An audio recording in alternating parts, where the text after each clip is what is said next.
quelques heures après la communication du porte-parole du gouverneur militaire du Nord Kivu, la République du Rwanda n'a pas tardé à réagir.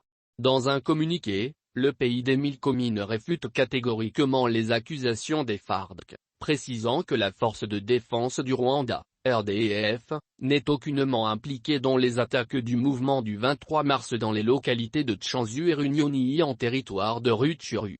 Nous avons été mis au courant d'un communiqué émanant du porte-parole du gouverneur militaire du Nord Kivu, qui, au nom des FARDC, a accusé les forces rwandaises de défense de soutenir les éléments armés qui ont attaqué les FARDC dans les régions de Tchanzu et Runyoni, RDC.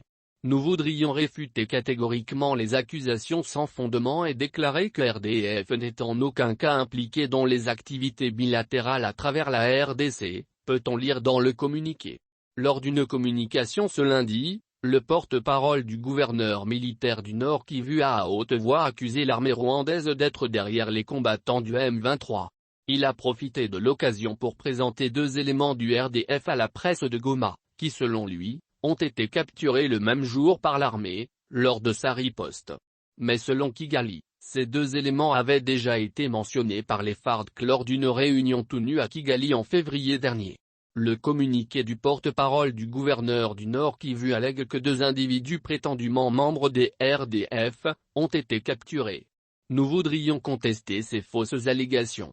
Les 2 noms ont été mentionnés par la délégation congolaise de l'armée et du renseignement lors de la réunion bilatérale RDC-Rwanda des équipes conjointes de renseignement tenues le 25 février 2022 à Kigali. Les équipes de renseignement n'ont pas été autorisées par la suite à interroger ces personnes pour évaluation conjointe, indique-t-il. Et d'ajouter, le RDF ne compte aucun membre non présenté dans le communiqué précité. Il s'agit d'une tentative de manipulation de l'opinion en présentant 2 individus arrêtés dans des circonstances obscures il y a plus d'1 mois comme des éléments capturés lors des combats du 28 mars 2022. La RDC et le Rwanda disposent de mécanismes de vérification dans le cadre de la CIRLE au niveau bilatéral pour vérifier ces allégations, et la RDC aurait dû les activer si elle agit de bonne foi. Nous appelons le mécanisme élargi de vérification conjointe à enquêter sur ces accusations absurdes contre RDF, ajoute le document.